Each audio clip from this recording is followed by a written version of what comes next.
Chapter 27. Red Hawk followed Long Branch Creek as it flowed into a broad valley tucked between two high ridge lines. The side of the mountain ranges to the east and west, and the width of the valley that ran for miles to the south made it one of the most beautiful places he had ever seen. But a faint scent of burned timber drifted through the air. It had been more than a week since he had left Logan at the site where the white hunting party had died, and he was surprised that Logan had left a clear trail for others to follow.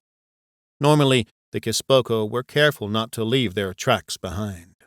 Stealth and secrecy were their greatest weapons.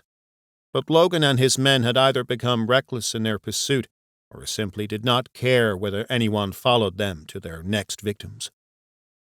Red Hawk knew the settlement at Long Branch. It had nearly been destroyed during the war. A rogue band of Seneca warriors had taken advantage of the chaos brought on by Logan's rampage to settle their own grievances. Before it was attacked, Long Branch had over 200 settlers, but nearly every adult male had been killed. The only ones left were women, children, widows, and the elderly men. It was absurd for Logan to suggest that any of them played a part in the massacre at Wolf Creek. The land around the main buildings had been cleared of trees by white homesteaders decades earlier, and it was impossible for anyone to approach the settlement unobserved.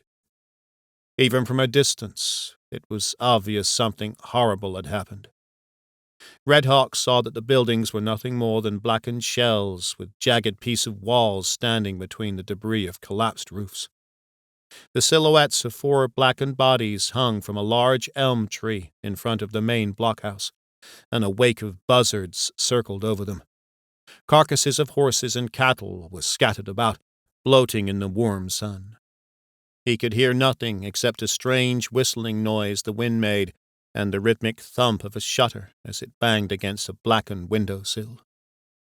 Keeping his musket at the ready, Red Hawk walked past untouched manicured fields where rows of corn sprouts pushed through the dark, fertile soil.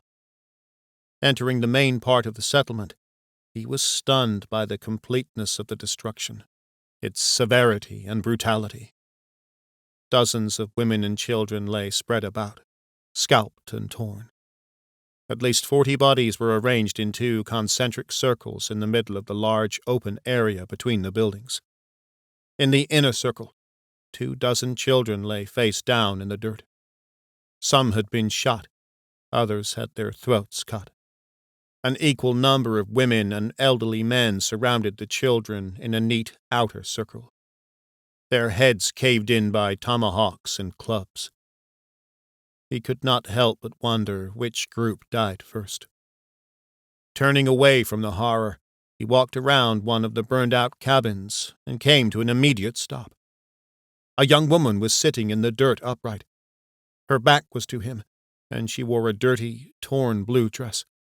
A large part of her scalp was missing, and her clothes were stained from shoulder to hip with dark, dried blood. What remained of her long blonde hair was tangled and matted. She slowly rocked back and forth without making a sound, almost as if she was swaying in the breeze. Red Hawk raised his musket and stepped closer. With each step, the smell of rotting human flesh intensified and nearly overwhelmed him. Red Hawk walked around the woman in a wide arc. Except for her gentle swaying, she did nothing, and kept her head down as if she was asleep. When he faced her, he froze once again. In her arms, she held the remains of what looked as if it had been a small child. The head had been smashed, and its internal organs spilled out of a torn torso into the woman's lap. Dried blood and viscera were smeared over the woman's clothes. He instinctively wanted to reach out to the young woman and started to step closer, but hesitated. If this situation had been reversed, he would not want help. He would have preferred to die, to starve to death, or simply fade from the earth in grief and exhaustion. Judging how the woman looked, she had made that choice as well. Just as he began to back away, the woman's head shot up, and a feral look of anger filled her eyes. Without releasing the child's remains, she sat up straight and began screaming in a language he could not understand. Ungeheuer! Wieder! Der Teufel! Red Hawk took 3 steps back and raised his musket. The woman did not attempt to stand, but the intensity of her rage contorted her face and made her appear like a snarling animal. Spittle flew from her mouth with each word. Wieder der Ungeheuer! She screamed.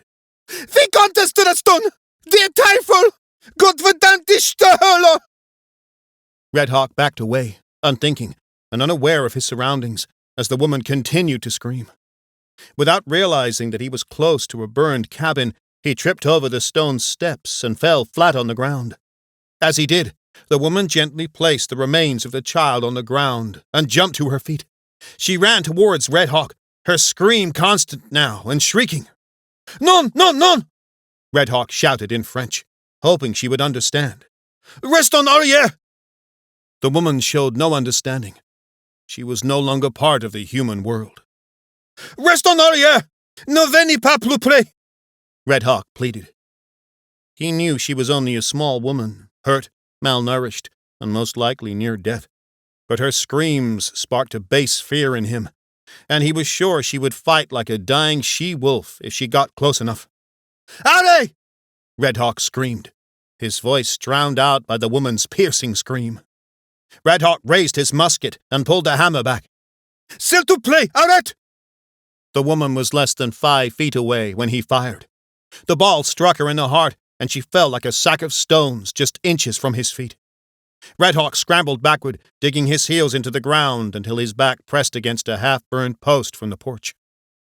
After she remained motionless for a minute, and he was certain that she was dead, he lay flat and exhaled. He stared up at the blue spring sky and wondered how such a beautiful world could be filled with such unimaginable horror and grief. Time passed. Later, he could not remember how long he remained lying there, listening to the wind push its way across the field and through the burned-out buildings, the flapping shutter maintaining its constant reminder of the destruction around him. When he found the strength to stand, he looked at the woman and brushed himself off. Never taking his eyes off her, he slowly and methodically reloaded his musket. He walked over to her, knelt, and gently placed his hand on her back. Red Hawk closed his eyes for a few seconds and stood. He exhaled deeply and went to find Logan's trail. As he started to jog away from the settlement, he prayed to Kishelamacong that he would never see such barbarity again.